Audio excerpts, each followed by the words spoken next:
মোসাম্মদ নুহা আক্তার। মোসাম্মদ নুহা আক্তার।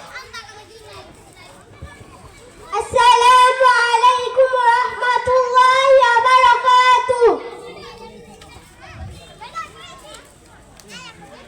36 নম্বর হাদিস শরীফ, কুন ফিদ দুনিয়া কাআন্নাকা গরীবুন আও আবিরু সাবিল।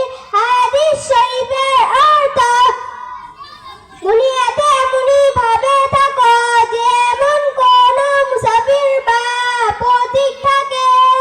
37 নম্বর হাদিস শরীফ।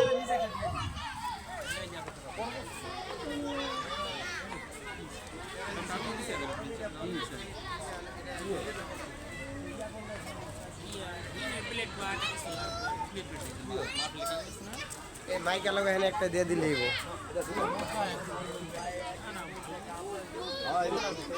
দেখে এমবি থাকবো।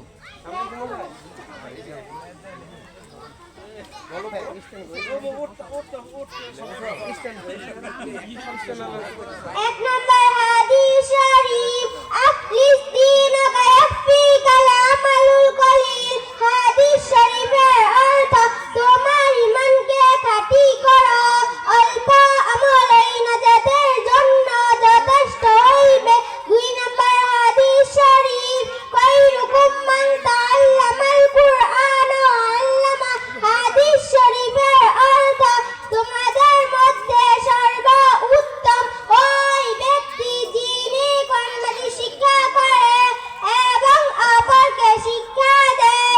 3 নম্বর হাদিস শরীফ, তালাবুল ইলমি ফারিদাতুন আলা কুল্লি মুসলিম। হাদিস শরীফের অর্থ, দ্বীনি ইলম তলব করা প্রত্যেক মুসলমানের উপর ফরজ। 4 নম্বর হাদিস শরীফ, আত-তুহুর শাতরুল ঈমান। হাদিস শরীফের অর্থ, পবিত্রতা ঈমানের অঙ্গ। 5 নম্বর হাদিস শরীফ, মিফতাহুল জান্নাতিস সালাত। হাদিস শরীফের অর্থ, নামাজ বেহেশতের চাবি। 6 নম্বর হাদিস শরীফ, আউয়ালু মা ইউহাসাবু বিহিল আবদু ইয়াউমাল কিয়ামাতিস সালাত। হাদিস শরীফের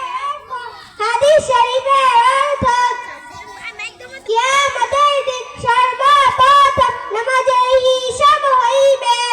7 নম্বর হাদিস শরীফ, ফাদলুল আলিমি আলাল আবিদি কাফাদলি আলা আদনাকুম।